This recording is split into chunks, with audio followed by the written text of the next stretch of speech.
is Mike in the Night makeup show. Not makeup on your face, but to make up for the other day.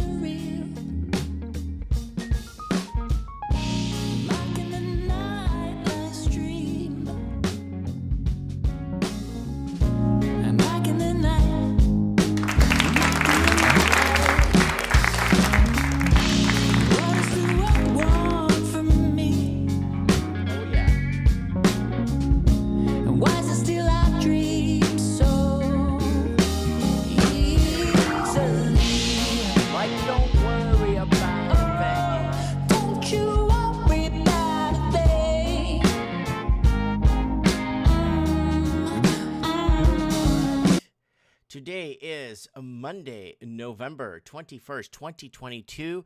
It is 12:33 p.m. Pacific time. We are 19 weeks out. People, ladies and gentlemen, welcome to episode 469 of Mike in the Night. Makeup. It's a makeup episode because we had a power outage last Saturday that derailed things. We did do a show after, but we barely got 13 people watching. So anyways, I bid you all good morning, good evening, and good night, wherever you be watching this transmission. Whether you're watching us from your condo in the sky to your cabin in the woods, or just couch surfing, or maybe on a road trip, or relaxing on your lazy boy. People of the night, welcome to Mike in the Night. It's 3 a.m. and something is moving you. The voice of the Commonwealth. Hashtag Mike in the Night. Exclusively live streaming on Odyssey. And if you ain't on Odyssey, you ain't nowhere. And makeup shows on YouTube. Let's get informed, involved, engaged. Add me on Skype, Mike Martins 1980, when we open our lines. Oh yeah. So what am I talking about? Well, I got into a little bit of trouble Saturday night. We did not have power. I did a late show. I ended up doing a show 3 hours later after the power came back on, and I was certain that it wasn't going to go back down. I said, okay, I'm going to do a show, but I barely had 10 people watching. And the problem with Odyssey is, if I don't bring people there to watch, no one's going to find me, right? Just like a lot of people here will find this, a lot of people will be finding this show on replay and say, how come I never got a notification, right? And that happens a lot. That actually happens quite a bit. That actually happens more than you could ever imagine. But again, when you are a person as of myself who is a high risk, where I'm a Portuguese, that's the worst. And then I'm Catholic. That's even another. And I'm white. I guess I'm not. I don't know. Some people say I'm not white or whatever. Whatever you keep adding on there, it's just woo. It's like I have one whammy after another, right? So you got your power back, says Low Roller Scratcher. Yeah, we end up. Okay, so let's go over. I'll explain to you guys in the channel plug what happened here. So there it is. This is the video that everybody is talking about. Hey people, Mike Martins here with the Mike Martins channel. Thanks for joining, liking, subscribing. Okay guys, we've been 5-6 hours without power here. It's like minus 12 or minus 16 outside. And I told you guys about this dark winter's coming. So I'm prepared. I'm getting a fire ready to go in the fireplace. The backup power, unfortunately, I can't use it to do Mike in the Night tonight. I need to conserve the backup battery power so I could keep the heat of the house going. And if something happens with that, at least I have my wood. And guys, it pays to be prepared. We haven't had lights here since pretty much 3 p.m. So there it is right there, folks. I wanted to share that with you guys. So it's kind of a makeup video today. We ended up doing a Mike in the Night after, late at night. Here it is right here. 468. Unfortunately, we just didn't have more than 10 people watching because there's no way of getting it out unless I bring people over, right? So that's just kind of what it's like being a shadow banned criminal on the internet. Artbydano.com, not your typical art. Artbydano.net. Don't forget to check out Dano if you're at the Huntington Beach Pier in Huntington Beach, California. MikeInTheNight.com if you guys want to download MP3s of episodes of Mike in the Night and you don't have a lot of, bandwidth, and a lot of truckers and different, people that are in long driving or long hauling, or not even long hauling, but driving long distances to get to places. And as people are traveling a bit more, they've been downloading these and listening to this while driving. So really cool. Thank you. And people say they can't find me on Facebook. It is a mystery where I am on Facebook. There's my Facebook page right there, guys. I'll zoom it in so you guys can see it.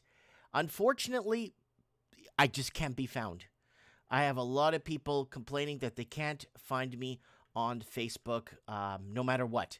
But unfortunately, that's what Facebook is all about. It's not about finding people. It's about expose or creating lies, right? All right, what else? Fakeologist.com. Don't forget to go to FakeOTube. FakeOTube right here. This is FakeOTube. And if you guys want, check out FakeOTube, fakeologist.com. I was here on FakeOTube. I mean, let me see if I... nope. Let me see. Mike Martin's right here. There's the FakeOTube right there. I'm going to leave a link in the live transmission here if you guys want to check it out. I'll just... So Buddy here created a... There's a live discussion with the Fakeologist over on FakeOTube. And if you guys want to donate to the transmission, keep the lights on for Mike in the Night. I would appreciate you going here to Donor Box. I've been getting little deposits from you guys, and that means a lot. Keeping the lights on Mike in the Night, so if you want to keep that, I'm going to pin the message to the top. And if you guys want to support the transmission, you're more than welcome. So there it is, no power. I had a lot of people call me, pick up their phones to call me to check on me, and I really appreciate that. And then when there was multiple shootings here in Merritt, several hundred rounds fired, or 100 rounds, or 100-plus rounds fired in a span of 3 days, and ongoing shootings and stuff, I want to thank everyone that's actually contacted me and reached out to make sure that me and the family were doing well. The Walking Journey called me too. He's in the comments right now. So there it is right there. So The Walking Journey. And it's the next journey, by the way, if you guys want to check his channel out. Don't forget to check him out. It's not letting me open his channel from his icon here. But it's the next journey there. You'll see him in the comments. Go ahead and subscribe to him. He just had to kind of go back to scratch with his... Again, I think this is his third YouTube channel that got terminated on him.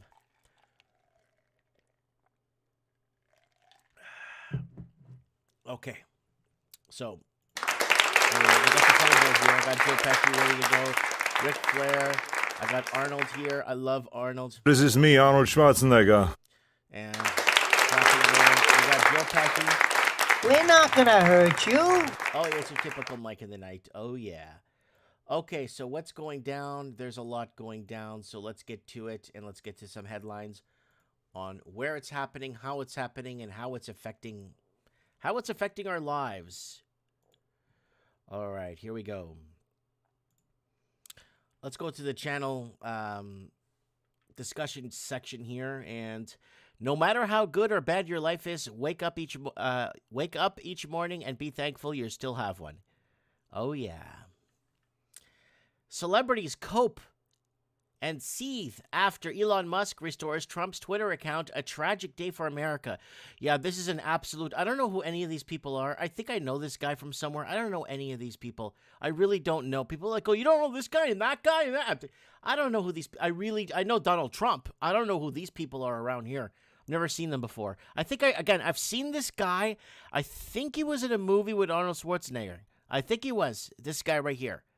I think he was, if I'm not mistaken. But yeah, so America's in mourning right now because they just can't handle the truth. And if you want to break America down, bring out the truth. And these people will fall. All these people will fall. All these liars will fall. Okay, Qatar scandal hit. World Cup is plunged into another row as Harry Kane and other stars are told by FIFA not to wear One Love rainbow armband. That's interesting. Or face bookings and bans, but the Three Lions skipper insists they want to wear the symbol in today's match. I don't think they did.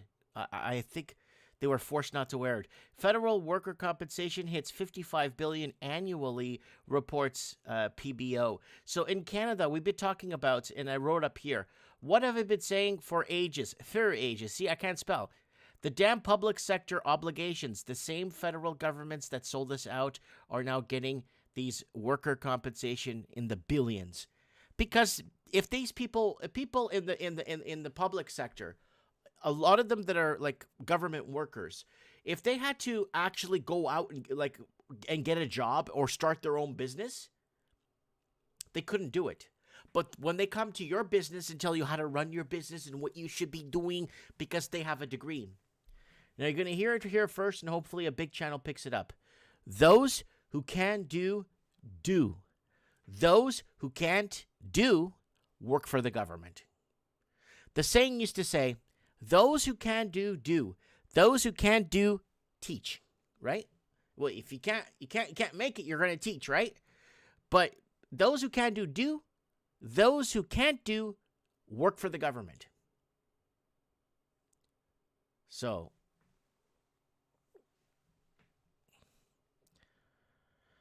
yeah, the next journey is saying, who are they? I don't know, these celebrities. Do they know me? All right, I rest my case. Even at death, they are divided. Privileged daughter trashes her white billionaire father at his own funeral as a racist, Trump-loving misogynist. Oh, sorry, let me show you the picture. There she is. Hiya, pal. Okay, and it's Mike of the Knights. 3 suspects charged after kidnapping in Merritt, and one after another. World Cup Nike bans Jesus. African gods from personalized Brazil jersey. Where's the African gods? I don't know what they're talking about. I see a cross there. Muhammad is still available. And there's the Portuguese one. Oh my God, that's scary. You see, look at that. Oh, it's the same cross. Oh no, and there's the one from Portugal. Oh no, God forbid people realize that they speak Portuguese in Brazil. It's game over. France warns of power outage. Electricity shortages could occur in January, according to grid operator RTE. And we've been talking about the dark winter that's coming, and I truly wholeheartedly believe that you're going to see a lot of problems this winter. Watch. I may be wrong. That's why we're counting the weeks. We are 19 weeks out. 19. People keep asking, what are these weeks you're counting down every week on Mike of the Night? This is the prepper window.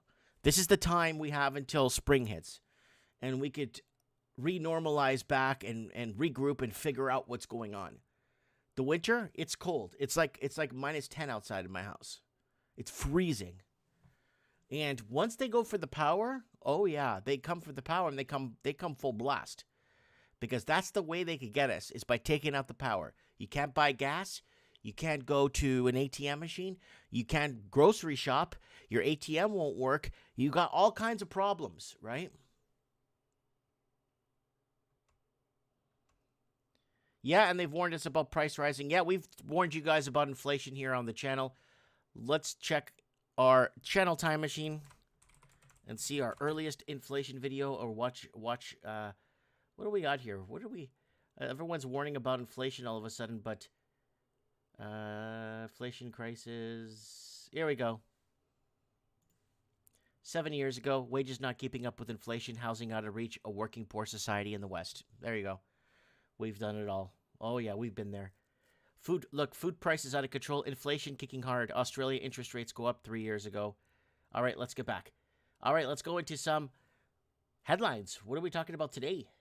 Ottawa announces $250 million grant to help homeowners switch to heat pumps. Here's the problem with that. I have heat pumps in my house. I have radiant heat. It's like radiators all over my house with hot water. Here's the problem. The hot water is heated by natural gas. Unless you upgrade to heat pumps that are electric. Right? Mine is natural gas, unfortunately. If mine was electric, I'll be quadrupling down on my solar and my battery bank so that I could be completely off grid, but it's natural gas. Right? So there it is right there. So they're going to be grants. Now, guys, grants in Canada and grants in the United States are different. First-time homeowner grants in Canada, when you get a first-time homeowner grant to help you put your down payment down, because the average house is $1.8 million in Canadian attractive cities, you're looking at about $2 million to get into something. That's garbage. not Shaquille O'Neal's house, like a garbage house. So the problem with those first-time homebuyer grants, you have to actually pay them back with VIG or interest. You actually have to pay it back with VIG or juice or whatever you want to call it. In America, a first-time homeowners grant in most states, if you live in the house for more than 2 years, you don't have to pay the grant back. That's in America, though, right? But in Canada, you have to pay all this crap back, or they're going to tax us to death, or they're just going to tax us to death is what it is. So federal government announced $250 million grant program to help Canadians stop heating their homes with oil and switch to electric heat pumps. Okay, it's electric heat pumps. Electric heat pumps. Okay. Immigration Minister Sean Fraser told reporters, see, I wanted an electric heat pump in my house too, but they sold me a gas one and told me that it's going to be too much work and they have to cut the gas. You see, now I'm hooped. I bought a machine. Now it's natural gas. I'm screwed. And the price of my natural gas, you saw the bills I paid on here. Here we go. Natural gas. Gas bill. Watch this. This one was, I think this bill was just shy of $800 for the month. This bill right here, because I'm paying hundreds of dollars here. Where's this one? Gas, $429, up $118 from last month. So there it is right there. Like, it's in the hundreds. It's like eight. Like, in the peak winter months, look at that. $733.43% gas bill right there. Almost $1,000 4 years ago. So there it is. Let's read my gas bill part 2. So I actually read the bill because people are thinking let me see if it shows. Oh, I actually read the bill out. Oh, there it is. It's in my hand. It's in my hand there. But there's my gas bill right there. I'm reading it there. So just to kind of throw that out there for you guys, it's a problem. So I really wanted to go fully electric, but they forced me on the gas still. Okay, so what's going on? No big deal. Switch your boiler out. I know. I just bought the boiler. It's a very expensive boiler. Mike, switch to a toupee. Why not? And what else? All right. So Mike is wearing a hairpiece. Ladies and gentlemen, I had a shaved head in the summer, and I'm wearing this hairpiece. It looks so fake. You guys, I'm really sorry about this, but I like to have a shaved head in the winter. And it's not enough time to grow it back I like to have a shaved head in the summer, and I look forward to having a nice full head of hair in the winter. And there's not enough time in the human genome to grow your hair back. So, Alberta Roundup, Smith fires Hinshaw and AHS, American Health Services Board. So, the truth is going to be coming out soon. And here's the problem with these people. This is the problem. These people lose their public sector jobs. Guess what happens? Guess what happens? They end up getting the food and beverage job for the government, too. You could have had the food and beverage job without going on television. And what the fuck are you doing on TV anyhow? So that's the problem we're having here, folks. It's these public sector workers are like a cancer. They get fired from here, and then they get the food and beverage job. And that's the problem. You could have had the food and beverage job without going on television. So there it is right there. So they're going to get the food and beverage job. They'll continue getting government, public sector, taxpayers' money. And that's a problem. That's a big problem. Just like that lady, that facha bruta there in Australia, the health minister there. She ended up getting fired because of some scandal. And then the health minister it was about a year ago, she got fired for a scandal in Australia. And then she got the food and beverage job and working continuously for the government. You could have had the food and beverage job without going on television. Sorry, I had to bring that up a few times because people are sometimes hard of hearing of this. But like, I'm sick. I don't want to pay these people. I don't want to pay for these people.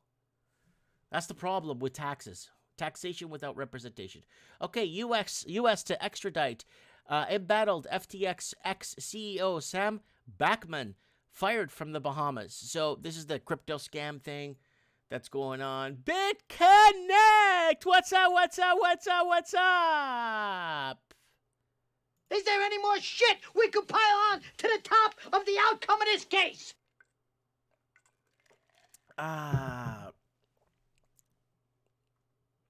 Okay. Okay, someone said I said TP, not toupee. That's okay. Toupee, TP, potato, potato. Okay, so there it is right there. Let's move on, folks. So the founder of the crypto exchange FTX, Sam Bankman-Fried, is expected to be extradited from the Bahamas back to the United States of America as $2 billion of clients. Money remains unaccounted for. Let's go to full screen here. This is according to a report from Bloomberg, which says the authorities in the United States and the Bahamas have been discussing extraditing him for questioning. I didn't know this guy was Bohemian. That's nuts. I didn't know he was Bohemian. Interesting. That's very interesting. I didn't know that. That's very, very interesting. Cuba's leader to visit China as island battles struggling economy and energy woes. Why am I bringing this up on Mike in the Night? Why? Because Cuba, and you're going to hear it here first, and then you're going to get a big channel, take and run with it, okay? And then when you see the big channel and take and run with it, please send me the link to it. Because I'm telling you it here before you hear it anywhere else. Cuba wants to join the BRICS nations. Yes. Cuba wants to join the BRICS nations. I think they want to be the first Spanish-speaking country to be in the BRICS nations. I think is there? No, it's Brazil, Portuguese, China, Chinese, India. Then we have just South Africa. I'm just trying to think what. So if there's a Spanish, so there it is right there. You heard it here first. I'm already letting you guys know that Cuba wants in on the BRICS nations. And Angola and Mozambique will be joining them shortly. Watch. Why do you think the Portuguese were kicked out of their colonies? Not by the people living in Angola and Mozambique, by the world banks, because Portuguese had a gold-backed currency.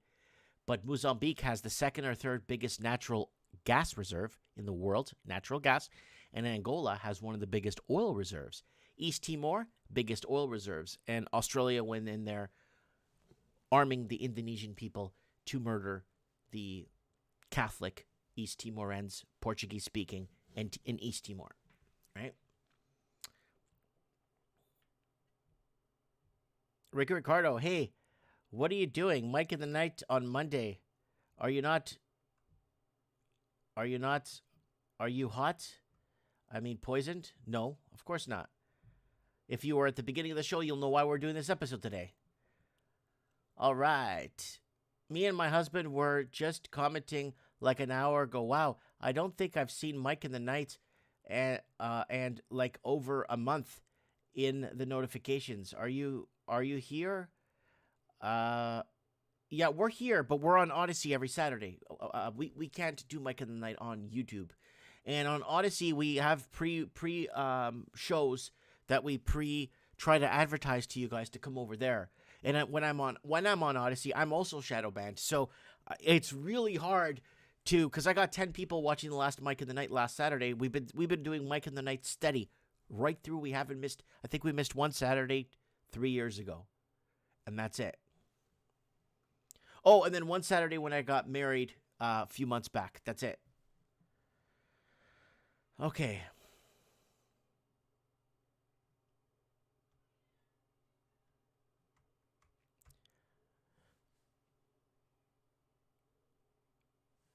Okay, let's move on. And I don't give a F. Maricopa County attorney explodes on election question. So we talked about this many times.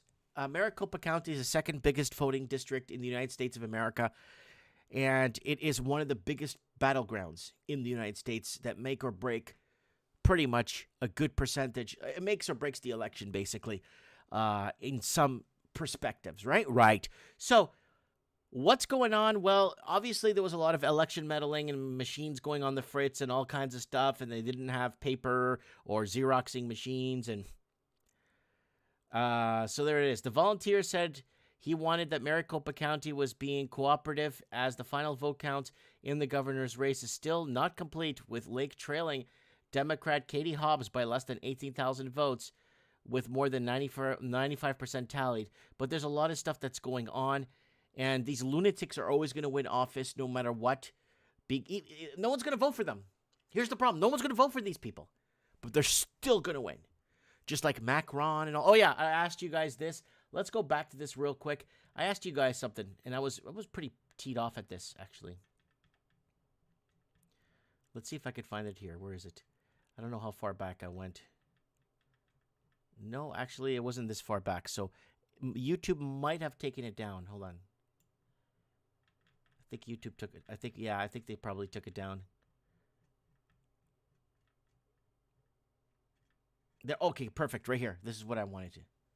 So I asked you guys on the last live stream, what do these guys have in common? Where's your fucking balls? What do these guys have in common? Macron, Trudeau, what's that idiot's name? Biden, and I don't even know this guy. But they all have something in common. What do these guys have in common? They've all been selected. Every one of them. Macron was selected. 2016, 17, 18, 19. There's so many riots happening right now in France as I am talking to you right now, and street protests to take out Macron. This guy can't go out in public anymore. He's got to be surrounded by 20, 30 bodyguards. But he was selected. He just got reelected a few months ago. Snap election here in Canada. Liberals called the snap election during the pandemic, and everybody said I was crazy that they were going to do that, and a lot of people bashed me.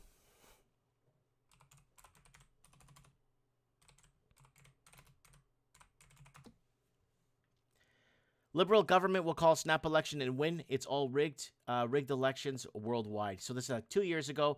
It was basically 11 months before they called the snap election. I made this video, and I made it very clear that that was going to happen. Biden selection. So there it is right there.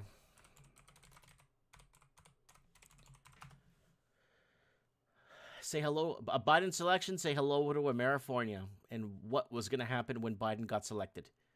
And this idiot here just got selected by, I don't know, by his party to run the UK, or the UK Prime Minister. Basically, there it is right there. So all these people, not a single one of these people, I'm as sure as my name, as sure as my name, all were selected. Someone in the comments says installed. That's right. All of these guys. None of these guys are in power because the people put them there. Because if the people voted, none of these. And if you go to Canada, they're saying it's 200,000, not 400,000 during the snap election. So you guys can see. Let me just type in uncounted ballots, Canada.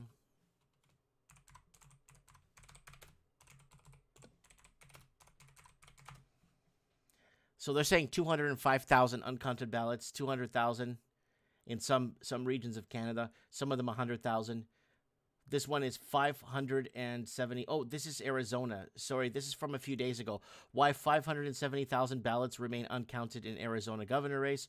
So there it is, uncounted ballots in elections in different provinces so that Trudeau could continue his selection as the Canadian selected leader. Installed like a toilet, says Henry S. That's right. All right, let's move on. So Arizona Rolling Thunder support grows for a new Maricopa County election. So there it is. They are, looks like the open letter authorized by Arizona citizens calling for a new election continues to be circulated throughout Arizona. So there's also Arizona there. Oh, Maricopa County is in Arizona. Sorry, guys. I'm just kind of like, yeah. Polish refineries produce huge amounts of diesel, helping drive down fuel prices. So there it is right there. So Polish refineries, could Poland be the new enemy of the world now that they're producing their own energy? Experts at the Institute noted that diesel prices in European station had increased over 70% year over year and that insufficient diesel shorted facilities and limited refinery outputs increased the prices of distilleries. So there it is right there. And another sign, Europe's conservative alliance between Hungary, Poland, and Czechia is dead.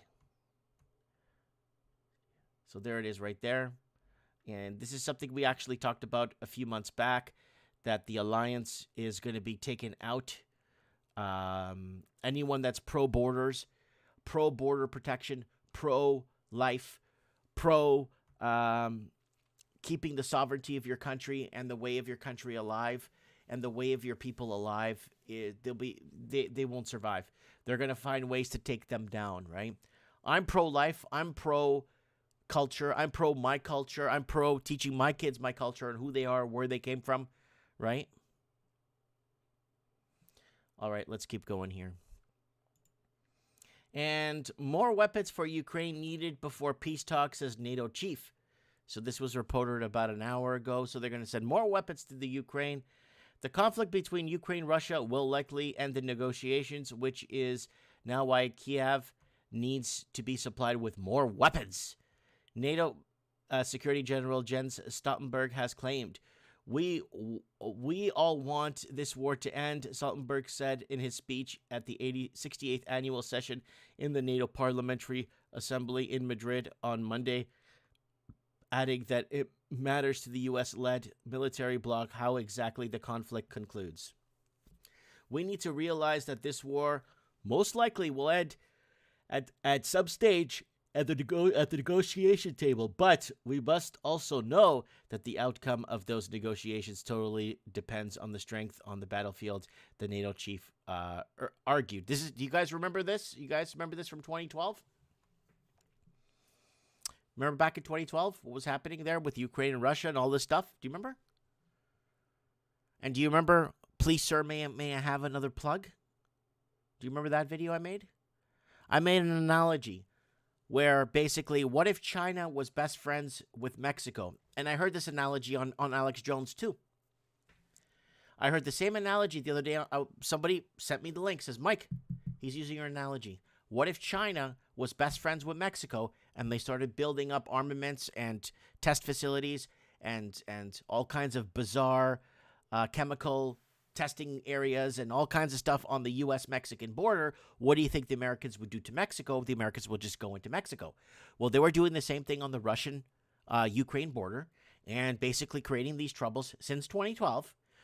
And a lot of bombings and stuff happening in the Ukraine to blame Russia, but the Ukrainian people knew it was the Ukrainians doing it to themselves. A lot of things happening, right? But you see what's going on here? So, okay, they get peace in this very controlled war. They get peace. Okay, they get peace.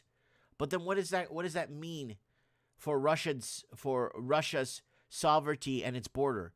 Are they going to shut down shop on the border? On the Croatian, Polish, all those sides? Are they going to shut down shop? And say, okay, Russia, we'll leave you alone. Go ahead and live your life. Live your country. Do what you got to do. Like, are they going to do that? I don't think so. And it's going to go back to, this is going to be a never-ending conflict in this ever so spiraling breakdown. So if you want to watch the video, please, sir, may I have a plug? It's right here. Please, sir, may I have a plug? Please, sir, may I just have a plug? Yes, just a plug. Words that usually don't work together, but you paraphrase certain things and people are running with it. What are they talking about? Well, I get this a lot where we would say something specific on a channel, very specific, like words like Amerifornia and runoffs on the monetary system. You know, you guys know what video I'm talking about that blew up with another creator mirroring what I said. And I get this a lot. And this is kind of like being used as a punching bag, right? But let's take a look at what I'm talking about. Let's go over and take a look at what I'm talking about. May 18th, 2022. So listen to what he says. That some of the propped up and put... So basically he states what I say.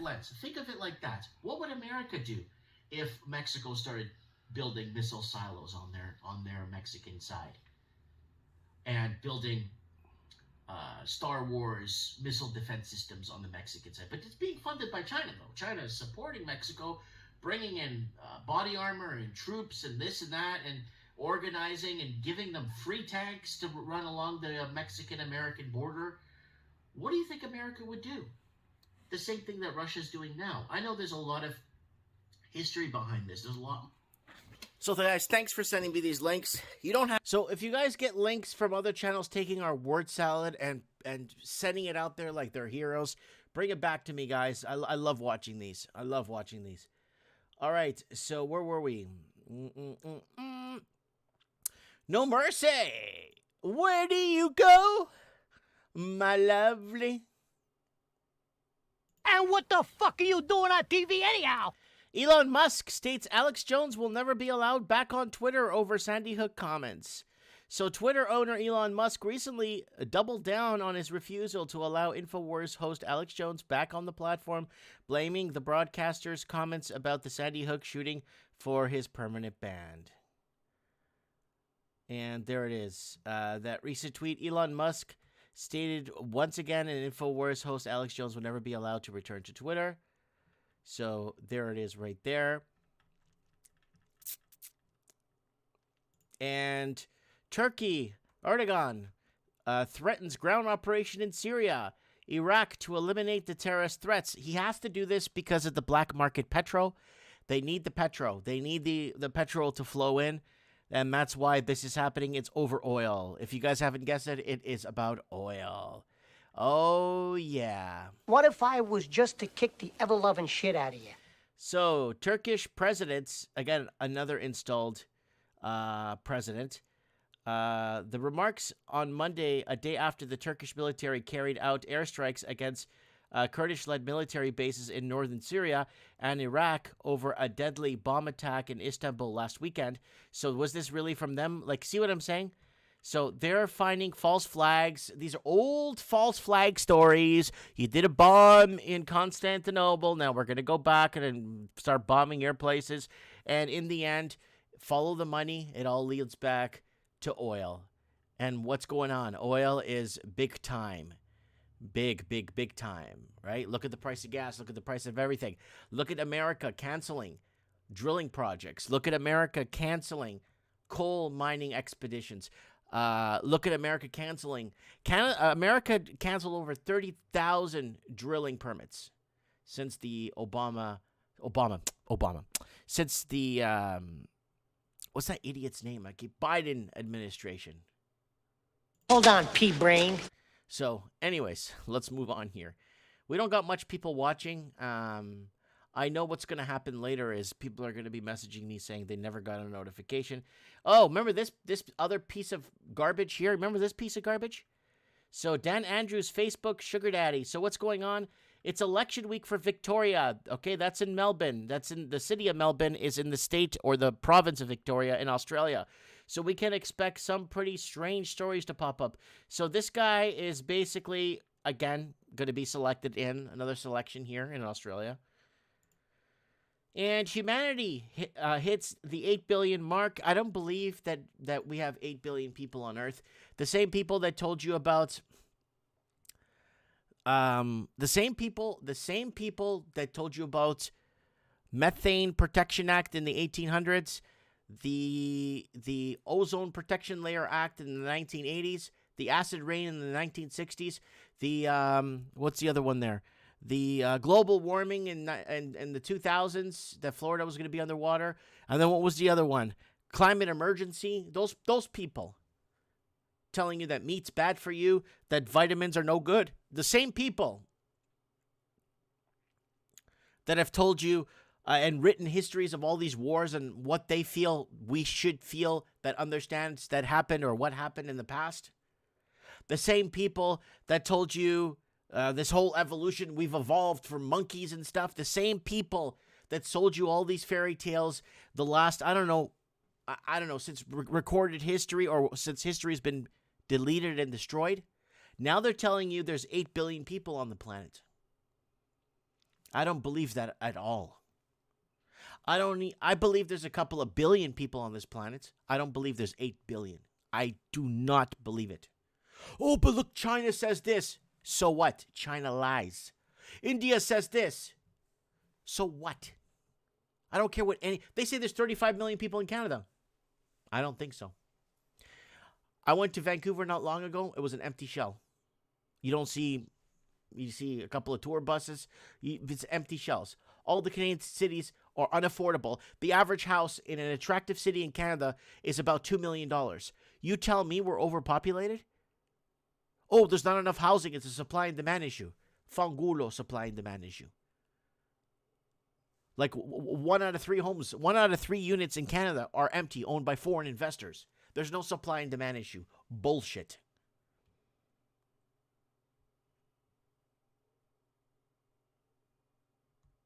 Yeah, Silent Walks. Yeah, I don't believe it either, Mike. 8 billion, yeah. Prove to me there's 35 million people in Canada. Yeah, right.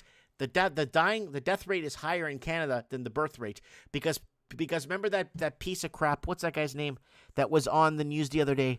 I just mentioned him the other day on the other Mike in the Nights. That piece of crap came on and said that there's not enough white people. People are not reproducing. The reason why people aren't reproducing in Western countries is because they can't afford to. They cannot afford to have kids anymore. And we talked about this on the channel here many times.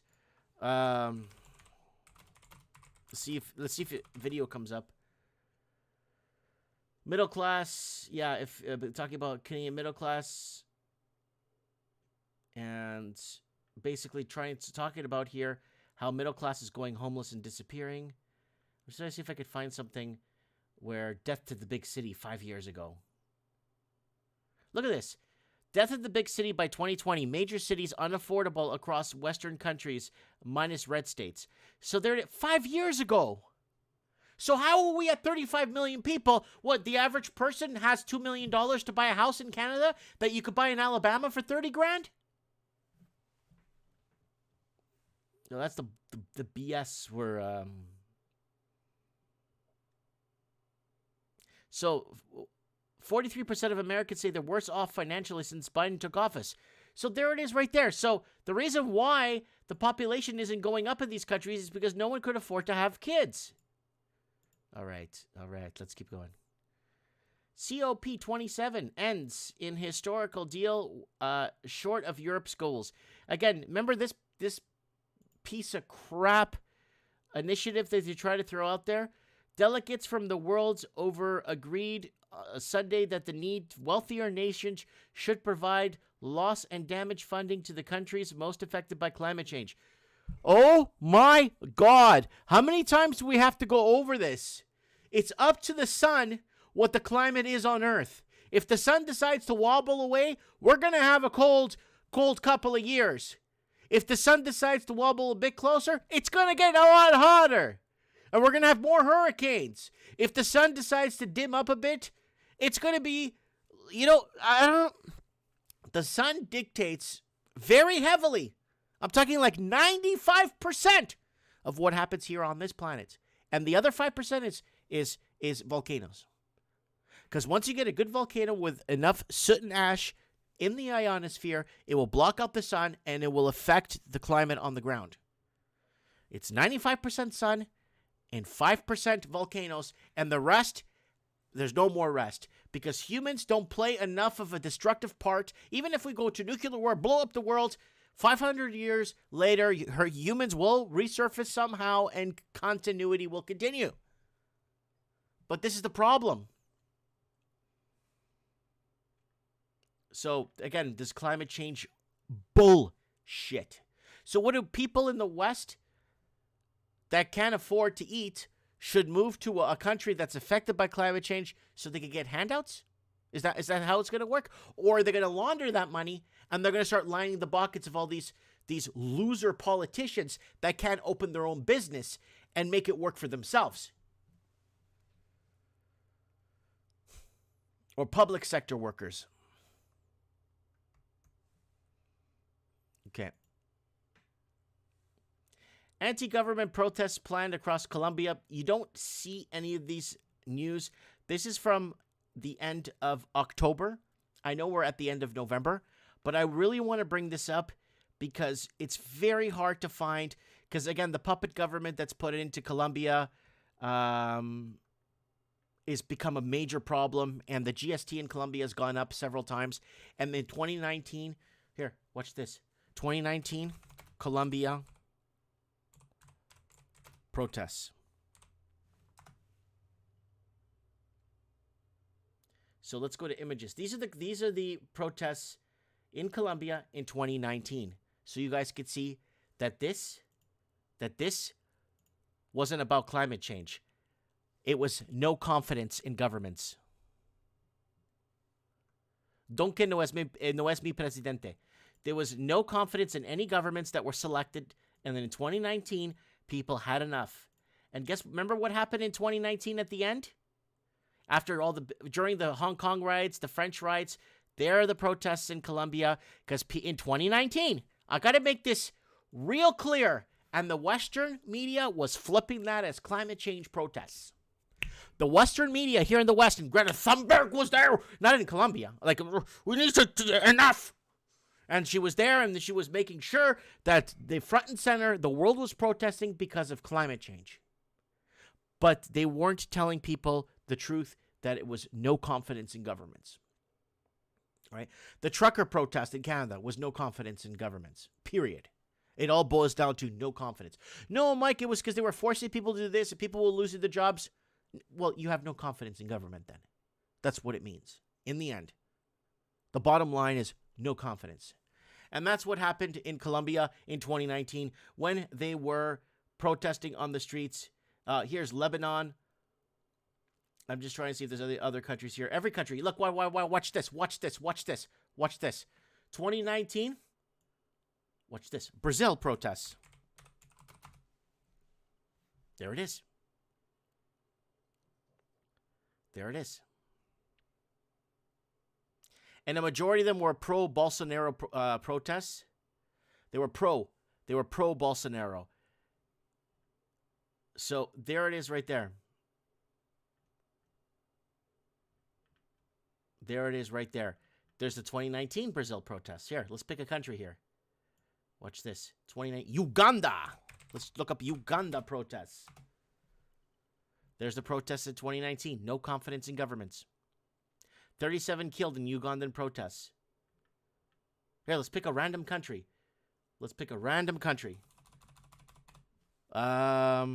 Germany. Protests 2019. There it is. There's the protests in Germany in 2019. No confidence in governments at all. I don't have to put in France, because you put in France, you're going to see a ton of protests. Anti-Macron protests. Look, anti-Macron. And the piece of shit gets voted back in. And what the fuck are you doing on TV anyhow? So there it is right there. There's France. There's Macron. Everybody hates this guy. So look at the protests. And what happened 5 months ago? He just got reelected 5 months ago. You see where we're going with this? Let's keep going. Let's have some fun here tonight on Mike of the Night. Okay, 2019 France protests. Let's go 2019. I don't know. Guys, give me a country in the comments. 2019, what country you want to see was in protest in 2019? Every country was in protest. Egypt protests. And there they are. No confidence in governments in Egypt. And they were protesting. And that's why they had to pull the trigger on the you-know-what in 2020. And that's why I said it in 2019, in the summer of 2019, that they're going to pull the trigger on the you-know-what that we have and we have to deal with now. Even though it's not real, we have to deal with it. So there it is right there. There it is. 2019 protests in Egypt. There it is. Pick a country. 2019. So let's go Egypt. Okay, let's go to, I don't know, I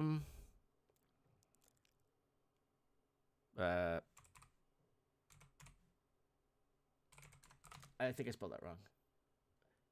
Okay, Thailand. 2019 protests.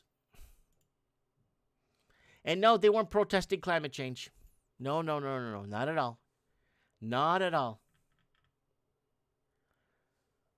So, there it is right there. All right, let's move on. Colorado's red flag gun law failed to spot gay club shooting suspect. So there it is right there. And a year and a half before the arrest in the Colorado Springs gay nightclub shooting that left 5 people dead, Anderson Lee Eldridge allegedly threatened his mother with a homemade bomb, forcing neighbors in surrounding homes to evacuate while the bomb squad and crisis negotiations talked him into surrendering. Yes, despite the scare, there's no public record that prosecutors move forward with felony kidnapping and menacing charges against Eldridge, or the police or relatives tried to trigger Colorado's red flag law that would have allowed authorities to seize the weapons and ammo the man's mother says he had with him. So there it is right there. I cannot find... I can't find a picture of this guy. So if you guys have a picture, I can't find a photo of this guy.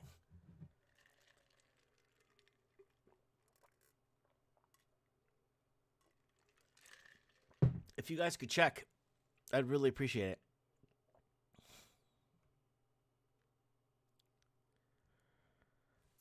There it is. And completely normal. This is... Guys, welcome to normality. This is normal. TV reporter at the United Nations Climate Change Conference. Who the hell is funding this shit?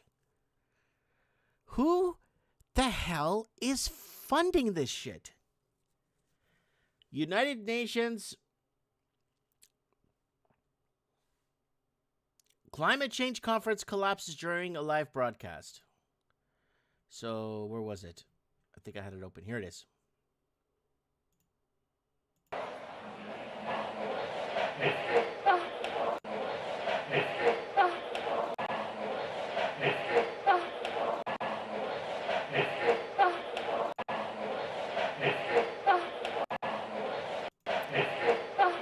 So there it is right there, folks.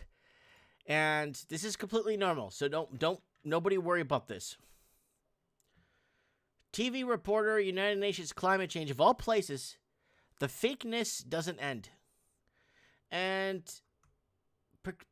picturesque Italian town near pristine beaches will pay $28,000 to anyone willing to move there in a bid to breathe new life into the dwindling Puglia community. So they're paying people to move to this town in Italy.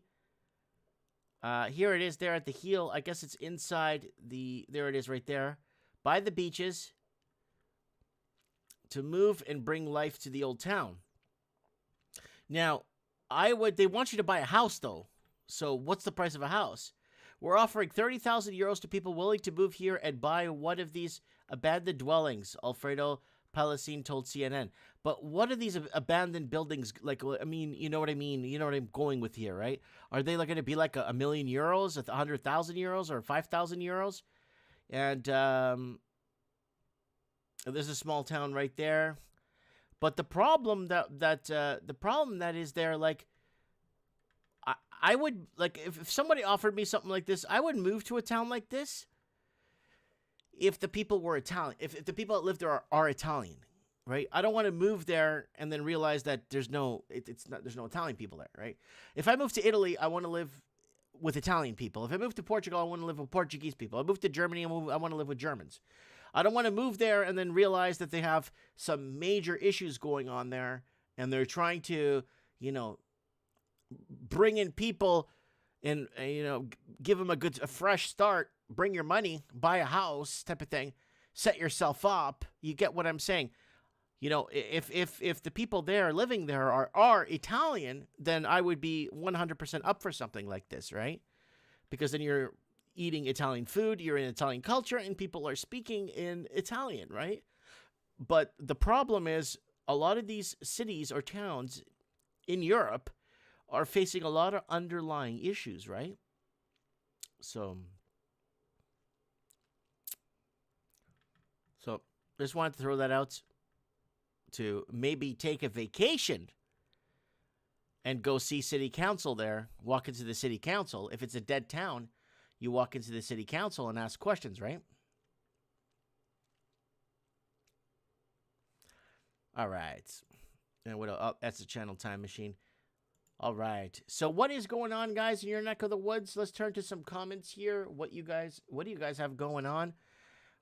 I threw up a catch-up mic in the night because, again, the last mic in the night that I did was having, we had major electricity issues.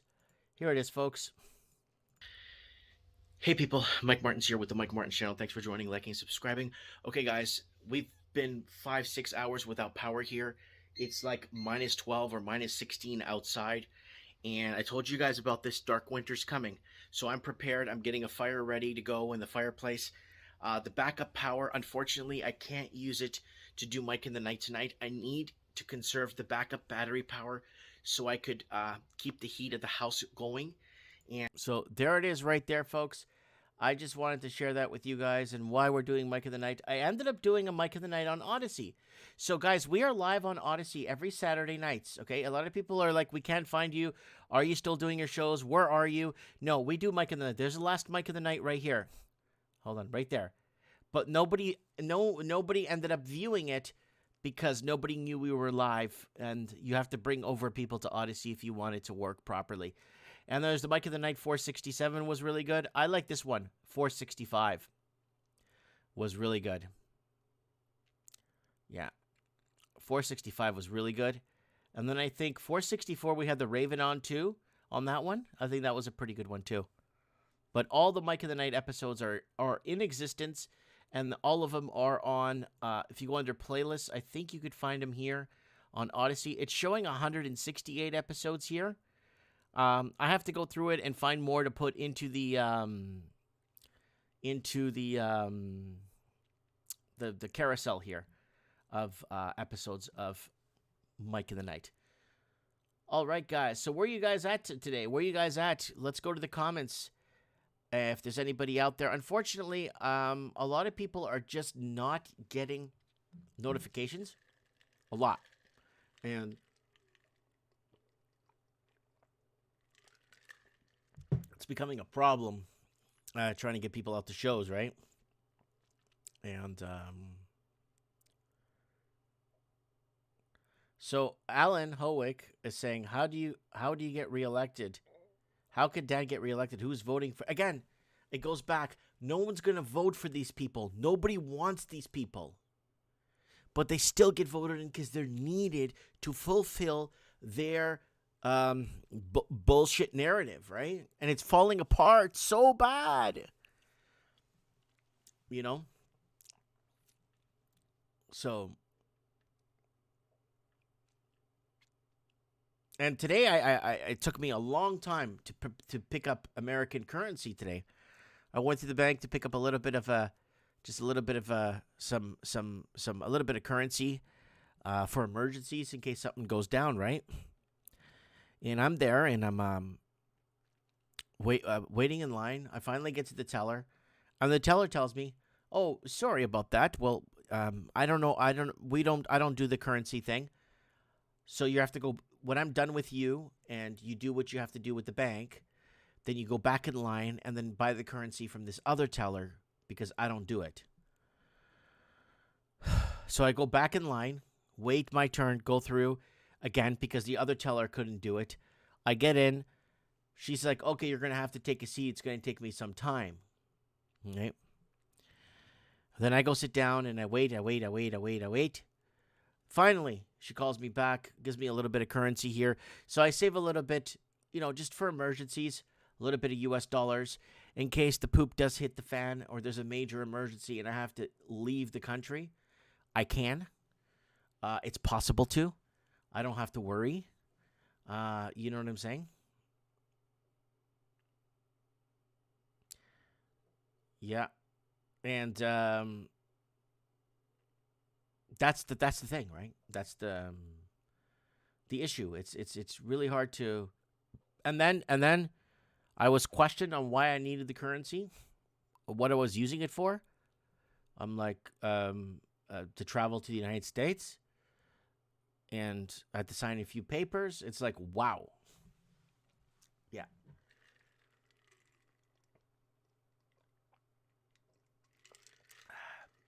Sorry, guys. I'm just really thirsty.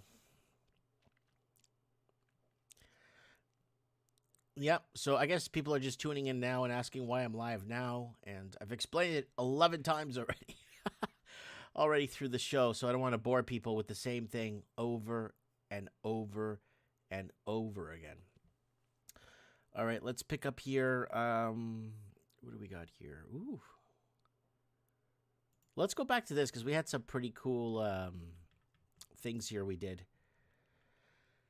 And segregation in Canada. We talked about that on the channel. We talked a lot about it. We talked a lot. And then, this is my favorite, this video here. Wages and incomes were tied to real estate prices. And this is the $1 million home, ladies and gentlemen. Right here. I wish I had a round of applause soundboard. That's a $1 million home. That's what $1 million should buy you. But unfortunately, in Canada, it doesn't get you much. There's lots of these kind of castle-y type gigantic homes, mansions. Look at that. And So we did a video basically comparing what $2.5 million in Canada versus $1 million US. So this is what you get in Canada for $2.5 million. Bizarre properties. And these are just not one-off properties. These are everywhere. So this article was sent to me. It was publicly posted here by Urbanized. And Urbanized does real estate discussion. Now, these are the type of homes that you get around Vancouver for one. I forgot to mention the cardboard over the window here, that piece of cardboard. That was made by General Custard, and it was installed by General E. Lee, who installed this piece of cardboard over the window there. And this is the $2.5 million house, ladies and gentlemen, in Canada. $3 million. It went $1 million over asking. So here it is. South Vancouver home sells for almost $1 million over asking. So this is how money laundering has affected, and that house there, because it's a little bit higher, maybe $2, $3, $4 million, right? So the house ended up selling for, what did it sell for? $2.5 million. Ooh, it's got a finished basement. So there it is, $2.5 million. That's $1.8 million. Or 1.9 million. Luxury. American. Look at that luxury. And that's what you get in Canada. And this is considered like this is like luxury in Canada. This is like luxury here where we live. So let's take a look at what is going down. So we looked at America. So what I did was I looked for homes in the $1 million mark. Now, you know how many people messaged me and said to me, Mike, but that's $1 million American. Okay, $1.3 million Canadian. The other house is $2.5 million. Give me a break. That's $1 million American. It's like if you have $1.3 or $1.33 million Canadian, you could buy $1 million American too. Very basic $1 million, nothing extra, no extras up here, just $1 million. And we found ourselves a lot of gems here for the $1 million mark. Mind you, remember, this house sold for $1 million over asking. Over asking. A lot of these homes here are actually getting price cuts. I found a couple of them with $70,000, $80,000 price cuts. Ladies and gentlemen, I give you the $1 million house, and the Zestimate, what it's actually worth, is $962,000. So there it is right there. This is the $1 million house, folks. This is what $1 million house was when I was growing up as a kid, because incomes were tied to wages. Wages and incomes were tied to real estate prices. And this is the $1 million home, ladies and gentlemen, right here. I wish I had a round of applause soundboard. That's $1 million home. So there it is right there. I wanted to throw that one up there because I got a lot of people yelling at me and saying, that's $1 million American, Mike. The other house was 2.5 million Canadian. Don't you try to see what I'm trying to do here? So somebody's messaging me here. Did you hear about the Canadian Van City carbon tracking credit card MOC? What is this? Canadian Van City carbon tracking credit card. What the hell is that? Let's look that up, folks.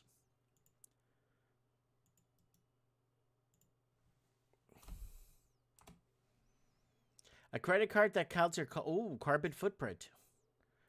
So Van City, it's a bank here in Canada, of course. Very loosely regulated bank, like every other bank is.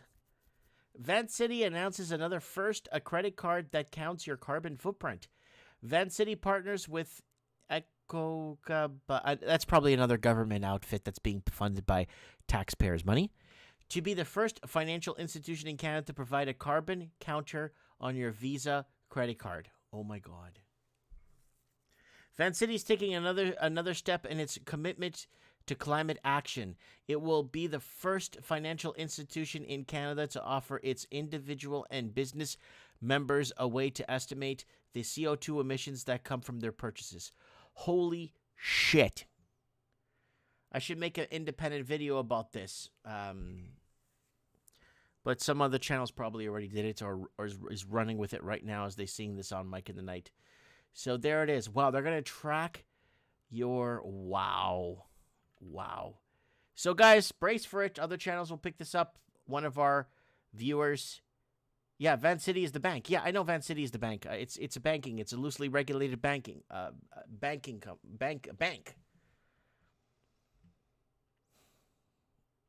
Oh, Lord Humongous in the house. I hope he's doing well.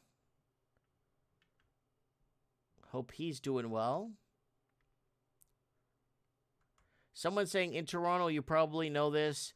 TTC buses have an auto computer voice announcement saying TTC strongly recommends wearing masks. TTC stands for Take the Car or Toronto Transit Commission. But Van City announces, so the banking system is going to set up a credit card that tracks your carbon and how much stuff you're purchasing and how it reflects your carbon footprint. Wow, I can't believe they've created this in a way.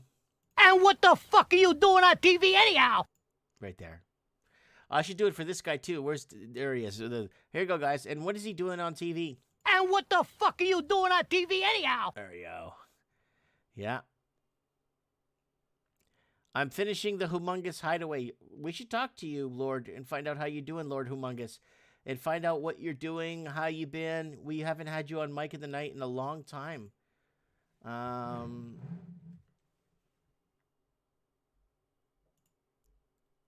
So I'm trying to see. Wait. Somebody just messaged me. Hold on. I think it's a first-time caller. And we got somebody else here. Okay, hold on. I think Black Pill Powder. I spoke to him before a few times. Is it Black Powder? Let me see if he picks up his phone.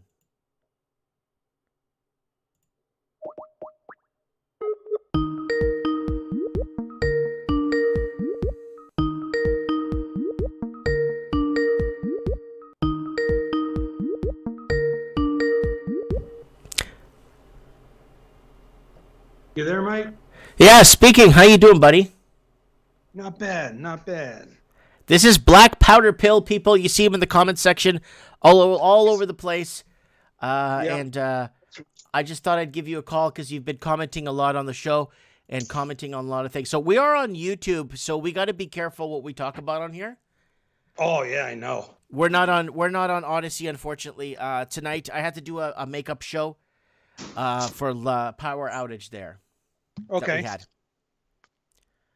And if I just do an unannounced Odyssey live stream, I don't get more than 4 people watching. So, yeah, that makes sense. If people don't know ahead of time, with me, it's by the time I'm in Georgia, so United States. So by the time, when you start your show there at 7, it's 10 here. That's correct. That's correct. Are you in Macon or are you in Atlanta or? I'm in Athens, Georgia. I'm in Northeast. I'm like an hour, 20 minutes, just about directly east, a little bit north of Atlanta. Okay. Yeah. I can be South Carolina in an hour. Okay. So I've never been to that part. I've been to Atlanta, and I've obviously been down the 75 right through the state. Yeah. And I know the state really well. I used to go to Buckhead in downtown Atlanta. Okay, I know where Buckhead is. Yep, my brother used to live in Dunwoody. Yep, I know where Buckhead is. Yeah, I used to go there all the time, and then I used to go to down to Macon, Yeah. and Valdosta. How do you pronounce it? Valdosta? Yeah, I think it's Valdosta. Valdosta. I Depends can't on. pronounce the name of that city, but it's Valdosta, whatever. Yeah, I've been there Yeah, quite a few times too. that's right down on the Florida border. That's correct. Yes. I've never been down there. Been to Savannah and that. We've lived here about 8 years now. Mhm. So we moved out of New York as Stan when I retired, or when I finally said that's it, I've had it. Mhm. You know. But yeah. So what's Yeah, going on also- there? What can you tell us is going on without getting me kicked off of YouTube? What can you? I mean, we should get you on Odyssey so you can speak freely. But what's going Yeah. on down there? Like, let's talk about violence. Are you noticing an uptick in violence in your area, or is it more in the other bigger cities, centers? In my area, if I open up the little the county we're in is kind of like the county I was in up in New York. We were outside of Rochester, New York, in between Rochester and Syracuse. So everybody who wanted to get out of the city would move, to one of the two counties in between. So we wind up here in the county. If I open up the little local newspaper, which is the same newspaper, I think he's got 5 of them, for like the surrounding areas, counties. You open it up and there's like 2 pages of arrest every week. And it's crackheads, DWIs, people didn't show up for court. A lot of petty thievery around here. Like you got a work trailer parked off to your driveway, off to your yard. It's rural here. People just come right down your driveway in the middle of the day. If you're not home, and take it, if it's Wow. not locked up. I Yeah. know that the crime is been spiking all over the place, but you would think that in smaller areas it wouldn't be that, but the problem is it's this catch and release system that the police have, where they catch them, they don't get charged, or they did let them out without bail, and they're out. Yep. Now New York went to that right after I moved, and but Athens, Georgia, which is Athens, Clark County, Mhm. they got a district attorney there, and she's another catch and release. There was a guy, it had already been busted for like DWI, driving without a license, all this stuff, and he was up out of Mexico, and he should have been deported, sent back. I mean, he was a felon. He'd been caught I don't know how many times. Well, he's coming down the road here one day. He's drunk, hits a guy head on, coming home from work, kills him. They arrest him. They find him. They arrest him. They throw him up in front of the judge, and the district attorney lets him go. Then all of a sudden, 2 weeks later, there's a thing in the paper. Oh, we don't know where he is. Well, they finally caught up with him. He could only hide so long. But yeah, I mean, it's just ridiculous. I can see, they catch like somebody for a DWI. So they go in, they arrest them, then they pay some bail or something like that. And then, a couple weeks later or something, they got to go up to court, and then the judge goes, okay, here's what's going to happen. I can understand it if it was like you or me or something like that. But these people are 2 or 3 DWIs. Then they get caught with meth, then they get meth, and then they get this. And not a little bit of meth either, man. I mean, they had a crime task force here between the feds, the state, and all these locals. They busted like 100 and some odd online pedophiles, child porn. I mean, they busted preachers and cops, and I'm just like, you're like, wow. I mean, and it's a lot of people. It's not like, oh, we caught this guy, Irvy Purvey over here. No, it's like they worked on this for 2 years, and they busted, I think it was 146 people. Mhm. It's just wild. It's like where I live, it's like 2 extremes. You got everybody, they just want to go to work. They want to be left alone. They want things to be cool. And then the next thing their house is broke into, and now they're all ticked off. And but the sheriff, he catches them here, they'll throw them in jail, the county I'm in. Most of the time, a lot of these people are being caught, they'll get a call. There'll be a fight at the house or something, and there'll be a call, and they'll go in, and there'll be 4 or 5 people in there. So they finally get everybody separated. They find out what's going on. They run everybody's names, and all of a sudden they clear the whole house out because everybody's wanted on warrants or failure to show in other municipalities. It's just like, I'm like, man, it's bizarre. It's better than New York, a lot better than New York. Well, let me tell you something. You know that in your country, in the United States, you know they're deporting. I've been getting messages daily now. I used to get a message every other week saying, after I brought it up, how they're deporting Canadians, putting them on buses, on planes, on everything, and sending them back to Canada. So I've had people get deported from Tampa Bay to Montreal. What was the other one? A guy was married to a woman living in Texas for 2 years, got deported back to Canada on a bus.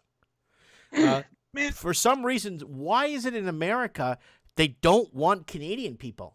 Like, why is it that if I come from the southern border and I could speak Mexican perfectly, Mexican Spanish, and then they wouldn't even know that I am not, you know what I'm saying, right? And then I'll get a free phone and they'll give me a free bus ticket to what state I'm going to go to. Why? Well, but why is it with Canadians for some reason? America deports them like they're like evil criminals. I don't know. See, I haven't even met a Canadian down here. Now, when I was in New York, I was 7 miles south of Lake Ontario, and I would go shoot all over the state, and I would meet a lot of people. I'd head up towards Maine, up towards Rouse's Point and all that, below Quebec City, and I mean there were all kind of Canadians, and I worked with people who had cabins and cottages and property in Canada. And they would go, this stuff had been in the family for over 100 years. And they'd go up and everybody would go back and forth and everything was happy. And you never really heard of anything happening unless a guy came, across the border. They were all drinking one night, they came across the border, which they could do, 10 minutes, they were here. And then they'd get in trouble. Then they'd take them to the border and say, okay, you can't come back until, we get all this straightened out, or you have to be back for court on this date. And they might flag them there. Then after 9/11, everything went crazy. We used to go to Canada maybe 2-3 times a year. I had customers come down from Canada, to buy ammunition and cartridges and all that stuff, and reload supplies. And then everything just, poof, that was it. So, but I don't know. I don't know. A lot of Canadians I ran into were actually Indian, not Native American Indian, from the country India, where I worked for a really large corporation, international, and we had people from all over working there. And there were people that would come down. They'd have work visas, and there was some kind of gig. They could work 18 months, and then they had to go get, even though their visa was good for maybe 3 years, they had to go get everything approved again. And if the corporation didn't want you around after that, they wanted to lay a few people off without saying they laid people off. They just wouldn't renew their work agreement they had. Really? Interesting. Yeah, because I've always wondered that. I always wondered why lately America is rounding up Canadians and putting them on buses and planes. And this is recently, though. Like, now that I spoke to you about this, I'm going to get 3 more emails in the morning when I wake up. I'm going to read them and say, hey, Mike, I was deported from, let's say, Temple, Texas, or I was deported from Arizona, and I've been living there for 5 or 10 years, right? Mm-hmm. So it's kind of weird. I don't understand. But the funny thing is, with the Canada side, it's almost like the Canadian government is putting pressure on the American side, saying, we don't want our people in there. We want them here paying taxes in Canada. Well, they might. I mean, you got one of the weirdest prime ministers in the world. I mean, he's as goofy as Biden is. You have to see his socks. Yeah, and I'm just like, how can he be like that? I go, I've been to Canada. I had a really good friend of mine. His wife passed away. She had cancer, and there was another woman he worked with. Well, they got married, and I used to talk to her all the time. And because I would see her all the time at work, and we're talking one day. She's at the club and we're having like a dinner and everybody's talking. And she goes, I'm like, where are you going to go for the holidays? She goes, oh, we're going to go up home, visit my family and my parents. And I go, oh, where's that? I'm thinking Maine, Ohio. So she goes, oh, Canada. And it wasn't like just over the lake Canada. It was like middle of nowhere Canada. I'm like, really? She goes, oh yeah. She goes, I'm Canadian. And she had been there. She had worked for the corporation long enough to retire. Mm-hmm. And this was, say 10 years ago, maybe. Yeah. But there's got to be something going on. There's got to be, Canada's got to want these people for some reason. There could be something. No, there's nothing like that. I believe that, like, I tried to get citizenship in the U.S. myself. I actually did everything by the book. I had a corporation sponsor me. I had to file paperwork. I had to run ads to make sure I wasn't stealing an American's job. I had to go through basically a lot. Thousands of dollars later, I went to an interview, and they said they weren't taking my kind to reapply in 5 years. So something's going on. I tried very hard to live in Florida. I did everything by the book, and I was basically rejected. And I think what's happening is they want people that are able-bodied people in Canada that have paid taxes to continue to stay there, because a lot of the good tax-paying citizens in Canada are in the private sector, and they want out of Canada because the private sector is getting hammered. If you work for the government of Canada, you ain't leaving Canada because you are making a six-figure income doing whatever it is that you do. Most people in the government don't even know what they do, and they make $300,000-$400,000 a year, right? So they're not going to leave that gig, right? But for me, that owns my own business, and I want to get out of here and maybe open my business down in Alabama or do what I know how to do in Florida, they won't let me do that. Man, that is just weird. And it's like, we used to say, we're going over to visit some family, and actually it's my brother's ex-wife, but we all get along. And she's married to a guy now. He's a lawyer, and he's actually specializes in immigration. And we were talking the last time we were together about, he got in with all these, what do you call them? Like people from, I'll just say Middle East. Okay. And I go, how'd you wind up working for all those, that group of people? And he goes, years ago, he goes, I helped somebody immigrate to this country. They had a sponsor. They had everything you needed. He goes, once I did that, he goes, it was like everybody they knew came to me. He goes, I got pretty good at it too, And when I hear your story, I'm thinking, geez, this guy's from Portugal. I go, nobody ever hears anything about Portugal other than sardines and hot paprika or something.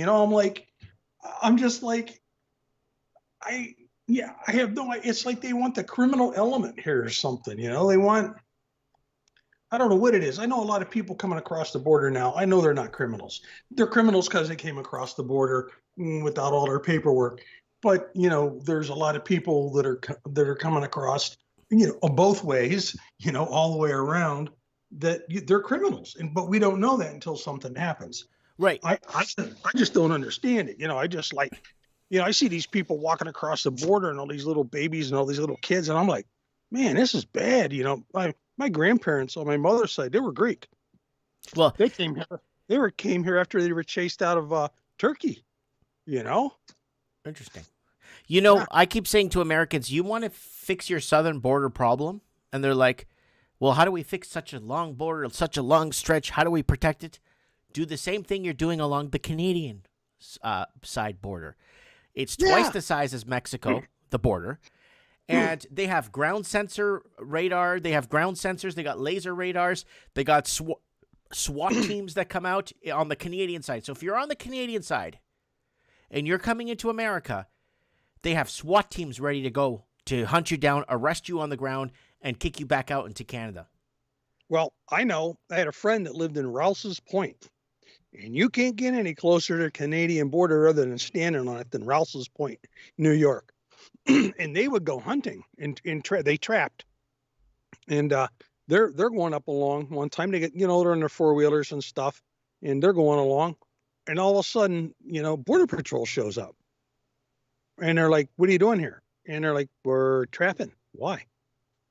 And they go, and they're like, how did you know we were here? They figured maybe they just saw their trucks parked, down at the trailhead or whatever. And they started talking to the guys. And they come to find out there were sensors. They had ground sensors. Oh, they're all over the place. So if America wants to fix its southern border problem, look at Canada. Look at what they did with Canada. The ground sensors, the laser. They have these laser. You cross through and it picks up. Yeah, They got yeah. SWAT teams all over you, like stormtroopers into Poland. That's all they have to do on the southern border if they want to protect it. But for some reason, the southern border is wide open, and they just don't okay. Basically, I'm not trying to be racist here. All I'm saying is treat the people coming from the southern border like they treat the Canadians in the north. Then it's a fair game. It's right across the board, and everyone's treated the same. Don't, if you're coming from the south, give them a phone and a free plane ticket or a bus ticket to where they're going. That's bullshit. It is. Oh, it is. It is. And it's like, I'm going, then these people come up here, not like you have a sponsor. Like my hometown is in West Virginia. And I talked to my grandmother and my grandparents and all the older people and everything. I go, how did everybody get here? How did everybody, because when you walked into that town, man, it was like walking into Europe and England and Scotland, back when I was a kid, 50, 60 years ago. And everybody, half the people spoke broken English. They were all firstborn. A lot of people were firstborn here and all that. And the guy says, we all had sponsors. We had to have a sponsor to come over here. It didn't matter. We had to have a sponsor family, either a relative or a family that we knew, friends, that would sponsor us to come over and say, yeah, he's a good character and all this and that. And they're going to live with me until, they get up on their feet. And most of that was working at the steel mill, the coal mines, all that, heavy industry that was all up and down the Ohio River from Pittsburgh all the way down. And that's how it happened. My grandmother never had, full citizenship. She would have to apply every couple of years. Okay, I'm looking up your friend here. I'm just trying to see.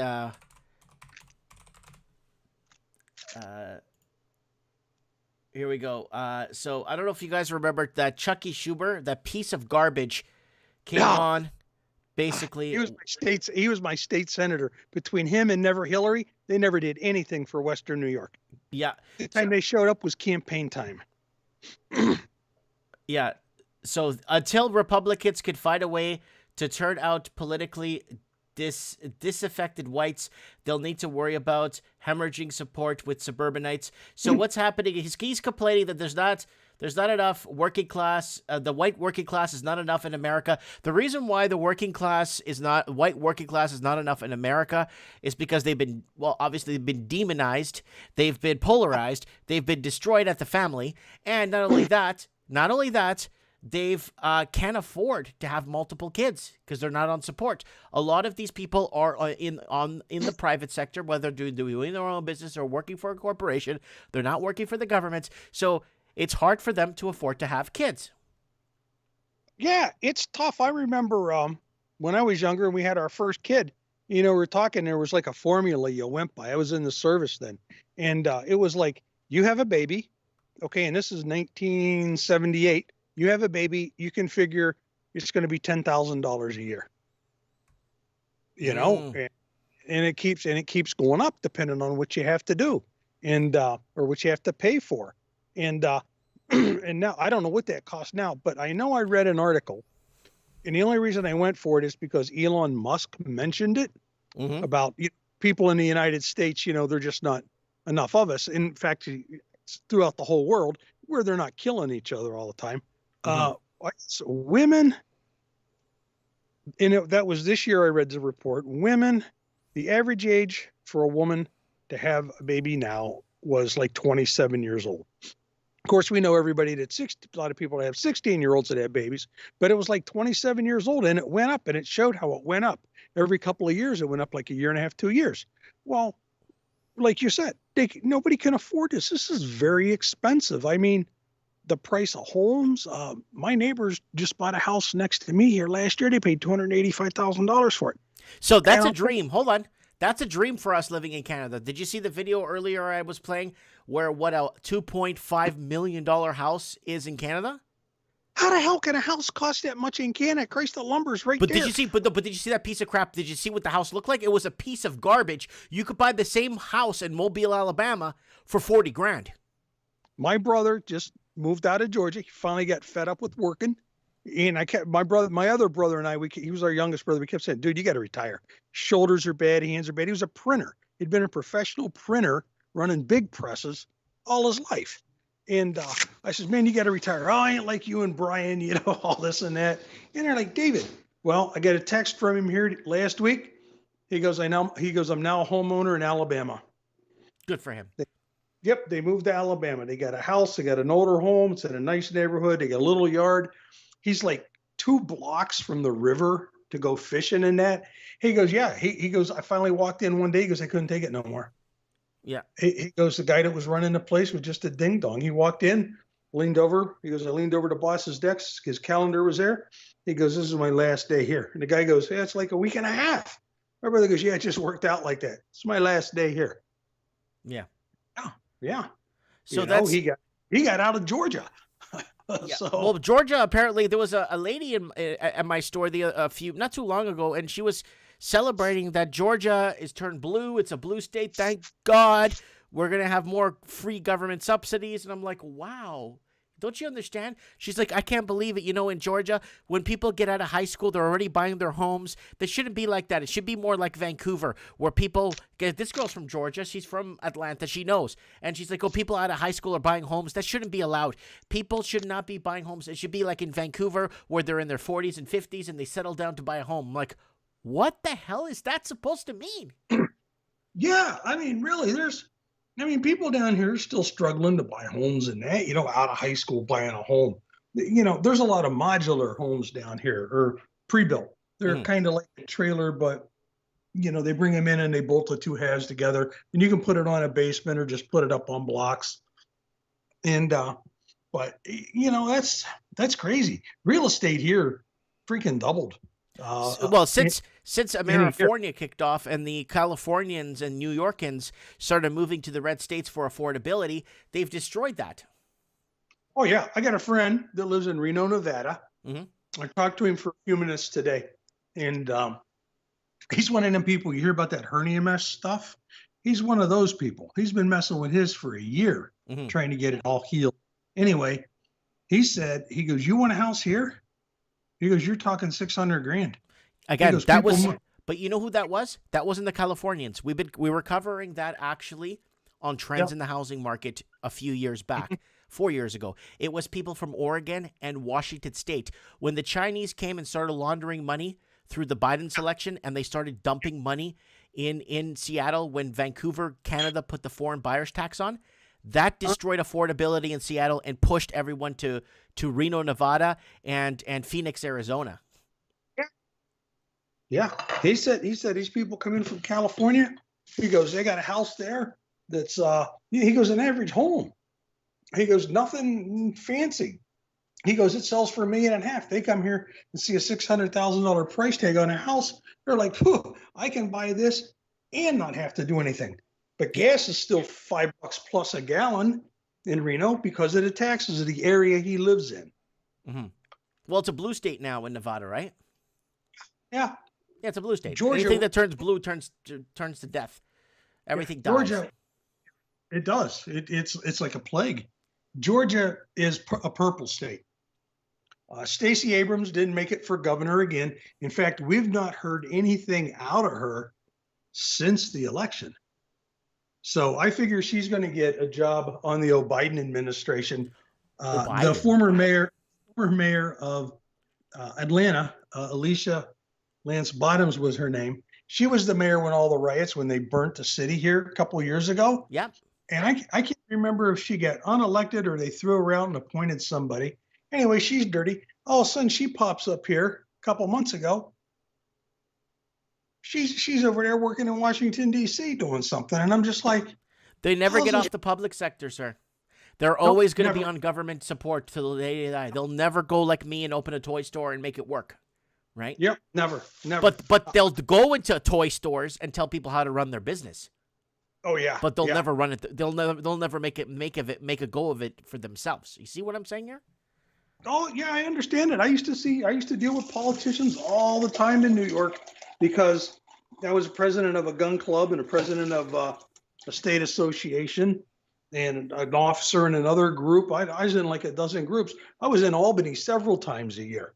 I mean, I would listen. I'd just sit there and I'd shake my head. You know what made it worse is the guys sitting at the table that were supposed to be on my side. Our state senator would say, "This is what we have to do." We'd all shake our heads and agree on it. We'd write notes. I'd go back. Like a week later, I'd get a letter from somebody else that was at the table.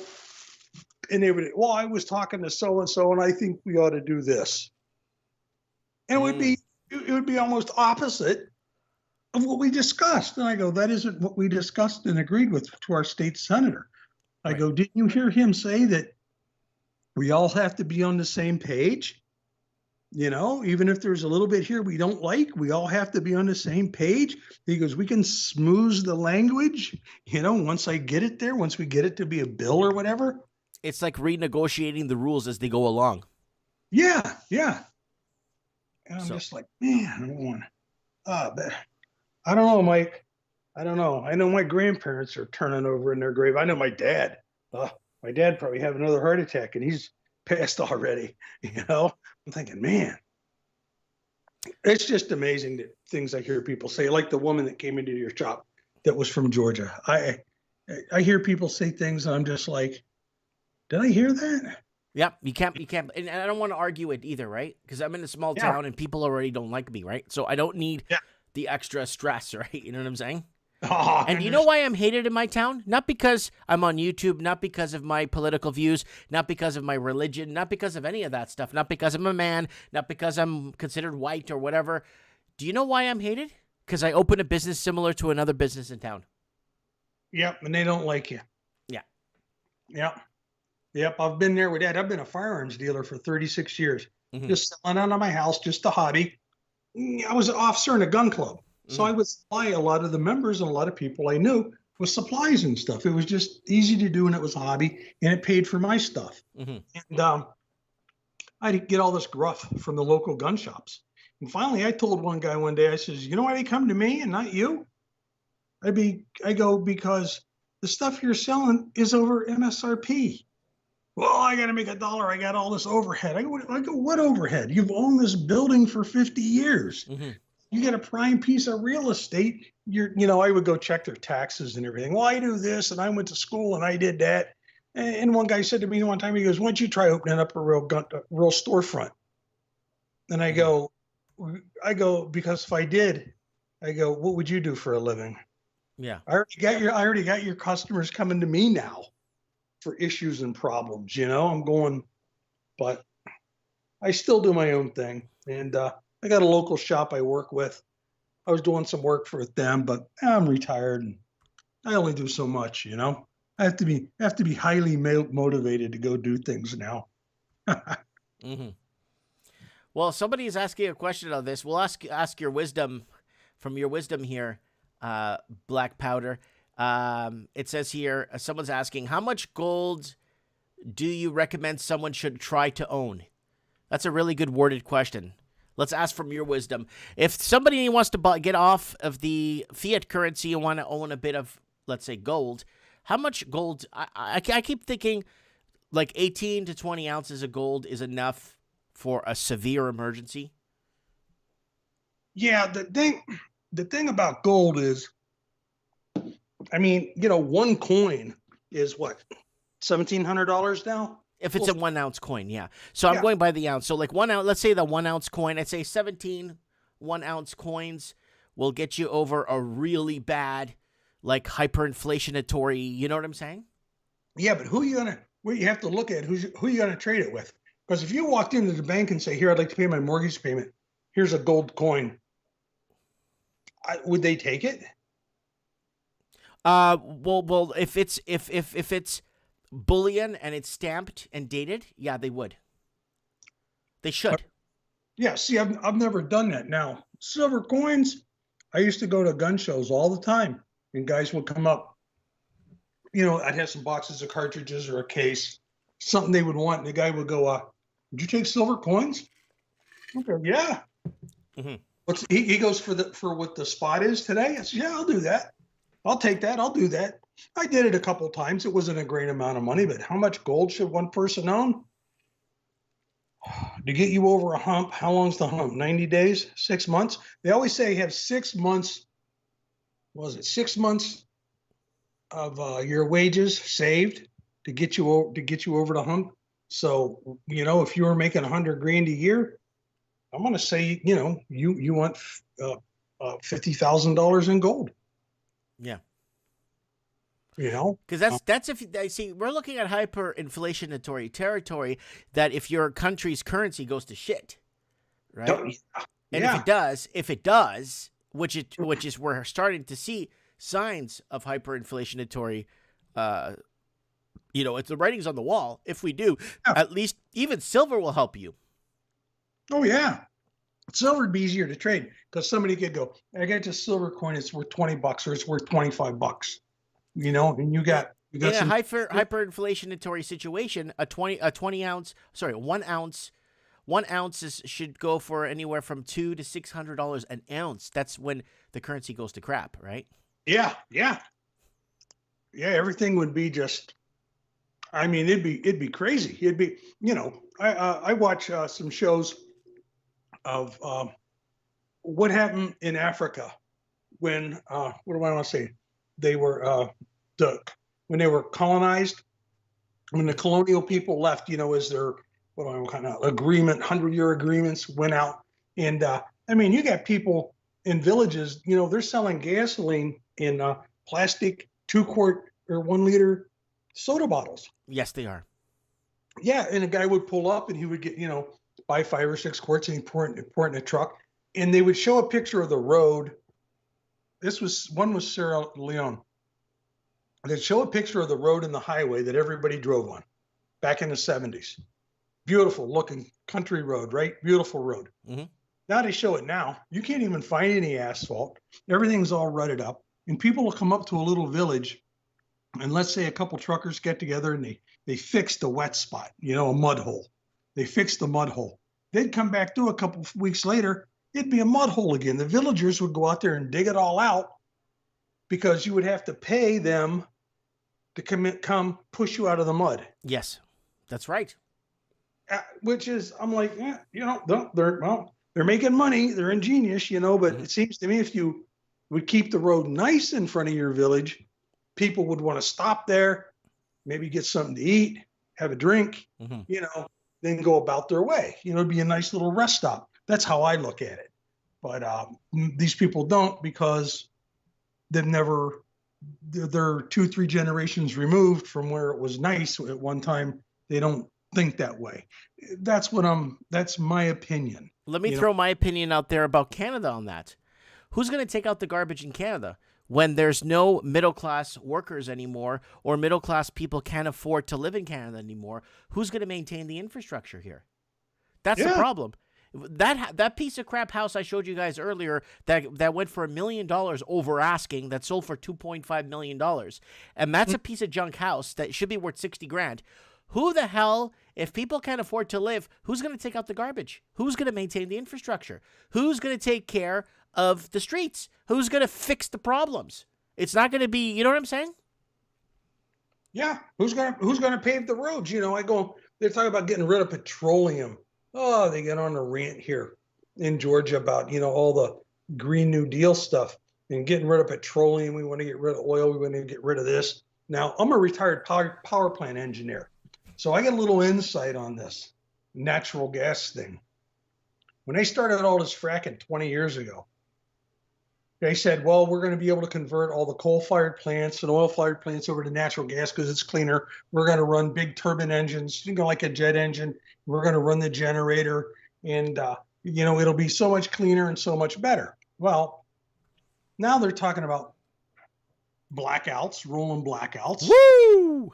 Yeah, imagine that, the price of gas has tripled. Mm-hmm. I was once told that you would see a therm of natural gas in Europe because they were talking about, liquefying it. A therm of natural gas was going to cost $16 to $20 a therm. I think they're already there. I think they're in ours wasn't even, ours was like $2 or $3 a therm at the time. And I'm sitting here and I'm thinking, well, how are they going to export it? We only have like 1 or 2 LNG plants in the United States. Mm-hmm. We just built a couple of more. They've finished them already. Mm-hmm. And, then they came in, well, no more fracking, no more this, no more that. And Yeah, your president there, the president-select, that guy has canceled 30,000 plus drilling permits across America since he took office. Oh, tell me about it. I have because my great-great-grandfather had purchased a lot of land in West Virginia area, and he had the foresight to, when he sold it, to keep the mineral rights in the family. Of course, now we've had so many people, you're lucky if you wind up with 2 acres of mineral rights. But yeah, all that's been put on hold. I signed a couple of leases here a couple of years ago, and my brothers and I should have been making, a couple $100 a month off of it, which would have been nice, and we're not seeing it because everything's locked, everything's locked up. Everything's locked up. And I'm like, here we go, here we go again. I don't know what they're going to do. I said, so what are you going to have, an electric vehicle? What kind of road are you going to drive it on? You're going to drive it on asphalt road if you want to get rid of oil. You're not going to grind it up and do it out of tires like they do up in Alaska in the Alcan. Yeah. You're not going to do that. What about concrete? Well, concrete you don't have. Yeah. Where do you think a lot of those used tires go? They go to fuel the kiln in some of these concrete places that actually make the concrete and the powder in that, because there's a clinker that's left out of the tire after it burns. Right. And they put that clinker in for the cement. It's like lime or something, one of the chemicals after it's all burned up, or one of the minerals. And they use some of that powdered stuff to put back into the asphalt too, because it rubberizes it a bit, makes it stronger. Yeah. Yeah. I'm like, what are you people thinking about? And then the biggest one, I saw somebody, I think it was a tweet, had a picture of Martha's Vineyard and the Anointed One's property, right? Oh, yeah. We talked about this. Did you watch our last Mike of the Night? I started to watch it, started to get into it. And then when I looked, I fell asleep. Oh, no worries. So, yeah, we did bring up the Anointed, the great ones. Where I live here in the small town in Canada I live in, they just love Obama and they want to put a bronze statue of him in my town. Why? I can't picture Canadians. You're too close to Vancouver, man. That's you're not Vancouver. Yeah. And they want a bronze statue of Hillary too, and they want, and then when they come in and they start bashing me at my store, Obama dropped. Yeah. The bombs, and when you bring this up, and then the number one thing. Don't tell me they took it up. Don't tell me they took that. There it is. Oh, thank God. It's here by the Guardian. So usually you get the college graduate, when you read out the article to him, you say, America dropped 226,171 bombs in 2016.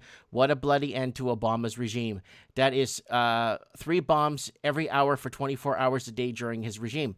And then the college graduate will look at me and say, oh, where are you reading that from, Alex Jones? And I'm saying, no, it's the Guardian, you piece of shit, from England. Yeah. That's the real fake news that's saying it too. I have listened to Alex Jones probably ever since he first started. I would be at a gun show, and there was one of the guys would come in, and he would always have all these videotapes. He'd make copies of videotapes, right?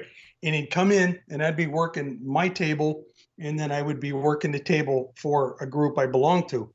And he would come up and he'd go, hey man, I got some videos. Do you want them?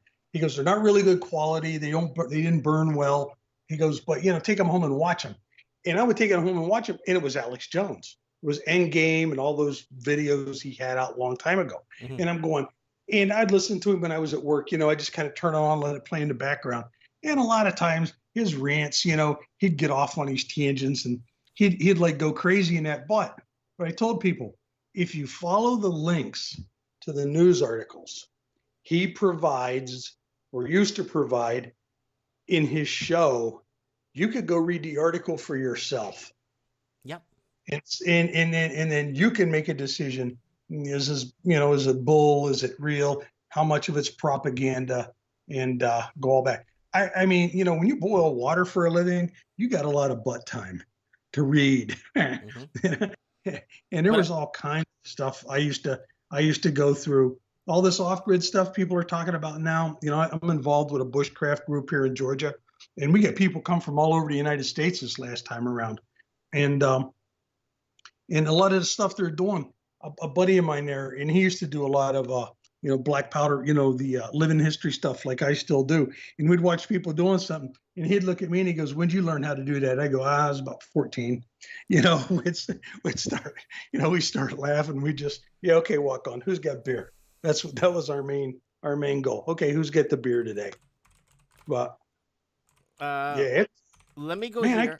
Let me go here really good. Now let me tell you this story here. You probably heard it from me many times, but I'm going to say it again. So in my town, I was showing people the southern border of the United States during the height of the pandemic, all these Haitian migrants coming. They're taking a boat to Colombia and then going through Central America during a pandemic. Okay, we're not going to talk about that because I don't want to get shut down. But they're coming across Texas. Do you know what a lady, again, works for the government, do you know what she told me about these photos here that I'm showing everybody here right now live? Do you know what she told me? That I actually put these photos up on Google to try and strengthen my argument. What? Say, look, here's the what you call it, the credits for the photo. I understand that, but she's saying, "Oh, you put those up there." I'm not making this up. And this lady gets six figures, an annual six-figure income working for the government. I just don't understand how people could be that. Oh, and another one. Can I add one more, please?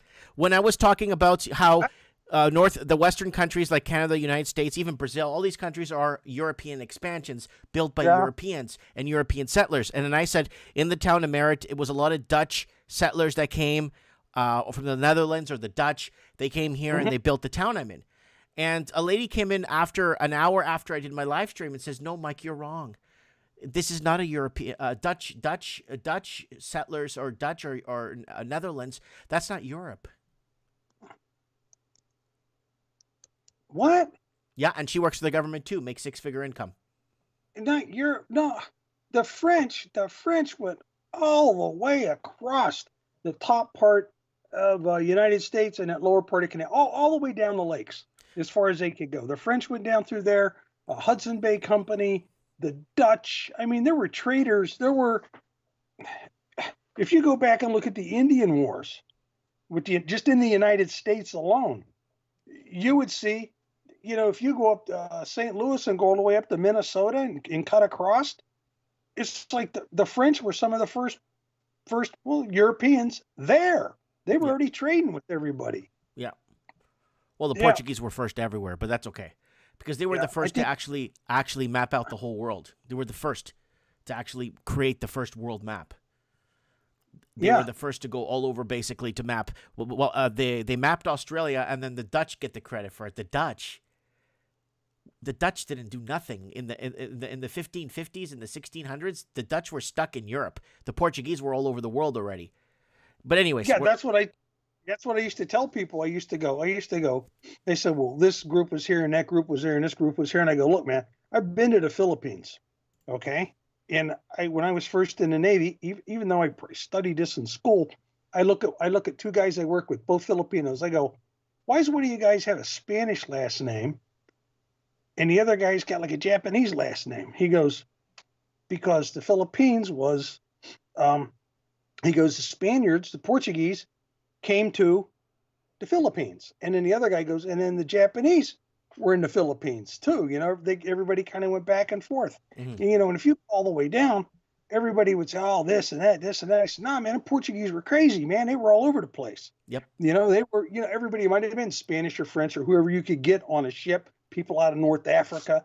I'm going, they went everywhere. But I don't know. People think you're crazy. It's, I don't know. But that's the problem we are in right now. And again, when people are in the public sector making six-figure incomes, they could basically say what they want, and it's stated and it's written. Let it be written, let it be told, and let it to never be forgotten, because this person makes six figures working for the federal government off the public tit. And that's the Yep, problem we are in right now. Yep, And I'm right. Their mentality is, I'm right, everybody else is wrong, and I'm going to preach the narrative as long as they keep giving me money. yeah. All right, Black Powder Bill, thanks for coming on Mike in the Night for like last second. I'm going to add you to my favorites. I want to put you in rotation once in a while on Mike in the Night to call in on Odyssey, and we can get your take on really important subjects that we can't talk about on here on YouTube. I'd like to get you on Odyssey if that's okay? Yeah, that's cool. That's cool. Yeah, I just logged into your YouTube channel here because we're actually speaking over my phone. So, but yeah. Okay, buddy. You have a good one, and we'll keep your eyes and ears open, and anything you see, report it to us, okay? Yeah, I will. There's a lot of weird stuff goes on down here. Well, that's kind of in the side news, Mm-hmm. It's not front page news, it's back page news. Thanks for calling, Mike. Thank you, brother. Bye. Yeah, bye. Ladies and gentlemen, that is Black Powdered Bill, who's in, did he say Athens, Georgia? Just hard east of Atlanta. And I'm going to add him to our favorites and get him as a regular on Mike in the Night and just put him in rotation with Ralphie, Nina, Lenny Poo, Tommy, Kaylin, Eduardo, Supreme Cannon, so many people, the Raven, people from all over the place. So guys, if you actually want to join us and watch a non-censored episodes of Mike in the Night, we should be live every Saturday. Here's our next episode of Mike in the Night. Here it is. I'm going to open it in a new tab. 469. It's not. I'm going to change that because it's going to be 470 because we are on 469 right now. So if you guys want to tune in, there it is right there, 469 on Odyssey. So I'm going to give you guys a link here to Odyssey so you guys could go to there and then subscribe or get an Odyssey account. Odyssey basically, if you go to Odyssey right here, watch this. It's basically YouTube. It's basically what YouTube used to be. What YouTube used to be when it first started. There's Rand Paul, there's Liberty Report on this, Alex Jones is on here. All kinds of people are on Odyssey. So don't forget to come over to Odyssey if you want to check out episodes of Mike in the Night. And the Mike Martin's channel just looks like this if you guys want to come and subscribe to me and be part of the channel. And artbydano.com, artbydano.net, not your typical art. Don't forget to check out artbydano.com. He's one of us. And kiwiradio.nz is mikeinthenight.com. Don't forget to check out mikeinthenight.com, where you can get replays of Mike in the Night episodes that won't eat up your bandwidth, and you can watch on MP3 format or listen on MP3 format episodes of Mike in the Night. And people can't find me on Facebook, so there's my Facebook right there. Unfortunately, people just cannot find me on Facebook. I'm really sorry about that, but I'm getting a lot of messages. People trying to message me on there can't find me. Fakeologist.com. Go over to FakeoTube. And this is the last episode that I was on FakeoTube. I'm going to give you a link if you want to hear the show. I was on Fakeologist.com. If you guys want to hear it, it's right here. And check it out. What else? And keep the lights on for Mike in the Night. I'll give you guys a link if you guys want to donate to keep the lights on for Mike in the Night. If you want to donate to the transmission, there's the link right there. And I want to thank our 5 donators or 5 people that donated for last week's show. I really appreciate it. It all adds up, and it all adds up for a good cause. Because it's just getting more and more pricey and more expensive just to maintain a basic lifestyle anymore. And being in the private sector, it's really hard. An entrepreneur in the private sector. I don't even work for a corporation. An entrepreneur in the private sector is making it even hard to put food on the table. Yeah. So Richard is saying, I've been to Athens, Georgia doing a pickup, I think trucking. So there it is. People are connecting here. And to catch us, to get a real episode, you have to go to Odyssey where it's uncensored. It's going to be episode 470. All right, guys, let's play the classic tune-out song. Like in the night, less dreaming. Do we want more? As one we have the power to set us free.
right, guys. Mike Martin's here signing off for episode 469 of Mike in the Night. Take care, and if you can't take care, stay safe. Mike Martin's here. I have